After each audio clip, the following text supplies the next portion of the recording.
인류 역사상 인간과 공룡이 공존한 적은 없습니다. 현대 인류가 약 200만 년 전에 출현한 것에 반해 공룡은 무려 6,500만 년 전에 멸종하였기 때문이죠.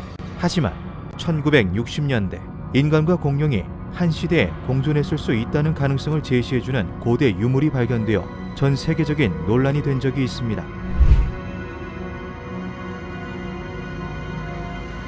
이카는 페루 남서부 이카강 연안에 위치한 작은 도시입니다. 고대 문명으로 가득한 페루 내에서도 오래된 건물이 많기로 유명한 곳인데요. 이카 지역은 강우량이 매우 적어 비가 거의 오지 않는 지역이었습니다. 그러던 1961년 이카에서 기록적인 폭우가 쏟아집니다. 이로 인해 이카강이 범람하여 강 부근이 전부 물에 잠기게 되었는데요. 거대한 소용돌이처럼 변한 이카강은 주변의 토지를 쓸어내렸고 깊은 지층에 묻혀있던 암석들이 모습을 드러내게 되었습니다. 평범해 보이는 암석들 중 유독 특이하게 보였던 돌들이 있었다고 하는데요. 그것이 바로 이카의 돌입니다.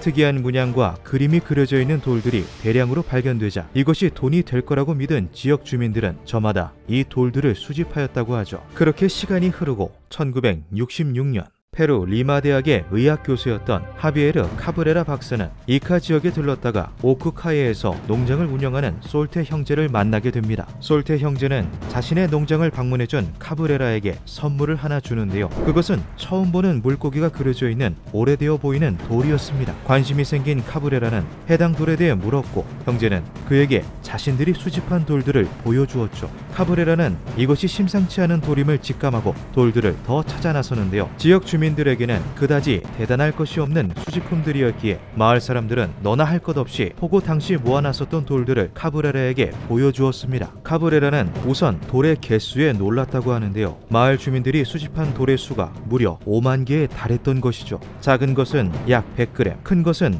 약 25kg으로 무게도 다양하였습니다. 하지만 그것보다 카브레라를 충격에 빠뜨렸던 것은 돌에 그려진 그림이었습니다. 이카의 돌에는 누가 보아도 공룡처럼 보이는 짐승들이 새겨져 있었던 것인데요. 문제는 그것이 사람과 함께 그려져 있었다는 것이죠. 익룡을 올라타고 있는 사람, 공룡을 사냥하는 부족들 등 수만 개의 돌에 그려진 그림에는 공룡을 형상화한 그림이 꽤나 많았습니다. 그림으로 그려진 공룡들은 그 종류가 전부 파악되지는 않았지만 트리케라톱스, 스테고사우루스와 같이 독보적인 생김새로 인해 모습을 단번에 알아볼 수 있는 공룡들도 있었죠. 뿐만 아니라 돌에는 사람을 치료하는 모습, 하늘을 관찰하는 모습 등 당시 고대인들의 생활상을 그려놓은 그림들도 굉장히 많았습니다. 이에 카브레라는 돌의 일부를 지형학자인 소피아 멜레스카 박사에게 보냈는데요. 카브레라 박사에게 전달받은 이카의 돌을 조사한 후 나는 지금까지 지적인 충격 상태에 빠져 있다. 멜레스카는 이것이 지구의 기원과 발전에 대해 알고 있는 초인류가 존재했다는 증거가 될 수 있다고 말하였습니다. 인류가 발생했다고 여겨지던 것보다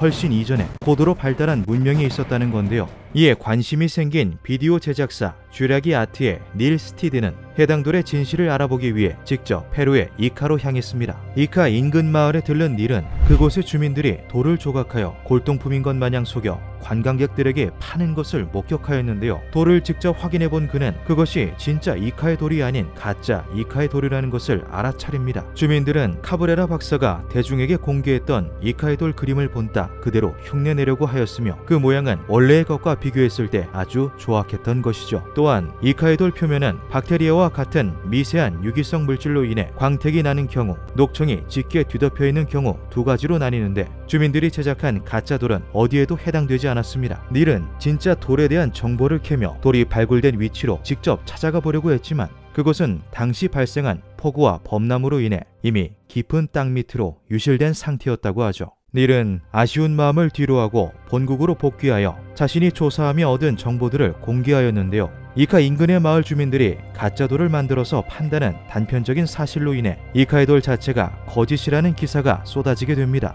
이에 이카의 돌에 대해 부정적이었던 학자들과 회의론자들은 이카의 돌을 사기극 혹은 해프닝 정도로 표현하였는데요. 이로 인해 카브레라 박사가 수집해오던 이카의 돌 관련 연구를 포함한 진짜 연구들이 모조리 기각되어 버립니다. 엎친 데 덮친 격으로 카브레라에게 처음으로 돌을 전달한 솔테 형제가 그 돌의 그림을 본인들이 새겨 넣은 것이라 자백하면서 이카의 돌에 대한 진실은 허무하게 막을 내리는가 싶었는데요. 카브레라는 돌이 거짓이 아니고 해당 증언이 거짓이라며 억울함을 표했습니다. 당시 페루 정부는 고대 유물에 대한 관리가 굉장히 엄격했습니다. 아무리 작고 사소해 보이는 유물일지라도 그것을 밀매하게 되면 중재를 피할 수 없었죠. 마을 인근 주민들이 골동품이라고 속이며 가짜 이카의 돌을 팔았다는 것이 세계적인 뉴스와 기사로 나오게 되자 솔테 형제가 자신들도 감옥에 가게 될 것이 두려워 급하게 거짓말을 했다는 것인데요. 진짜 유물을 밀거래한 것보다 가짜 유물을 속이고 판 것이 훨씬 더 가벼운 형량이었기 때문이죠. 솔테 형제가 증언을 한 것 또한 돌의 출처를 묻는 페루 정부 요원의 추궁에 의해서였습니다. 카브레라는 솔테 형제의 증언이 얼마나 말이 안 되는 것인지 세 가지로 예를 들어 설명하였는데요. 첫째, 첫 번째 돌을 건네받은 뒤 그들 형제에게서 거래한 돌만 15,000개, 마을 주민들이 가지고 있던 돌들은 총 5만 개에 달한다. 이것을 조각해서 나에게 판 것이라면 이들은 하루에 수백 개씩 돌을 조각해야 했을 것이다. 둘째, 이카의 돌에 새겨진 그림들은 의학, 천문학, 고생물학, 전자기학 등 알아야 할 학문적 지식만 해도 수십 가지이다. 문맹이었던 형제와 마을 사람들이 그만한 지식을 가지고 있다고 보기는 어렵다. 셋째, 이카의 돌은 현지 하천 등지에서 자주 발견되는 안산암으로 이루어져 있는데 돌의 표면은 오랜 시간에 걸쳐 산화되어 녹청으로 뒤덮여 있다. 이것은 절대 단기간에 인공적으로 만들 수 있는 것이 아니다. 또한 카브레라는 자신의 증언의 신뢰성을 확보하기 위해서 전문가들에게 여러 가지 테스트를 의뢰하기도 하였습니다. 녹청과 다른 흔적은 매우 오래된 것으로 보인다. 파여진 식가기로 보여지는 자연적 산화 피막은 흉내낸다고 가능한 것이 아니다. 입체 현미경으로 30에서 60배율로 암석을 조사한 결과 현대에 와서 의도적으로 갈아낸 흔적, 광택을 낸 흔적을 전혀 발견할 수 없었다. 그림에 파여진 부위 위로 녹청에 막이 있었다. 녹청이 상대적 연대 측정법이라 절대적인 기준이 될 수는 없지만 분명한 것은 이 문양이 현대에 새겨진 것은 아니라는 것이다. 이후 이카의 돌을 줄곧 의심해오던 페루 국립고고학부서의 책임자 페지아 아세레토가 토마 루즈의 산 에바리스토 묘지에서 이카의 돌과 매우 비슷한 돌을 발굴해내며 다시 한번 논란이 되기도 했는데요. 여러 전문가, 단체의 증언에도 불구하고 이미 돌아선 세간의 관심을 다시 돌리기는 어려웠습니다. 마을 주민 일부가 가짜돌을 만들어 팔았다는 기사만을 접한 대다수의 사람들이 돌에 대해 더 이상 큰 관심을 주지 않았기 때문이죠. 이카의 돌은 이후에도 그 진위성에 대해 여러 번 논란의 도마 위에 올랐지만 의견이 극심하게 갈리며 명확한 해답을 내놓지 못하였습니다. 이로 인해 이카의 돌은 현재까지도 거짓 오파츠, 그저 그런 해프닝 정도로 취급받고 있죠. 이카의 돌, 언젠가는 인류가 공룡과 공존했다는 강력한 증거가 될 수 있을까요? 기묘한 밤이었습니다.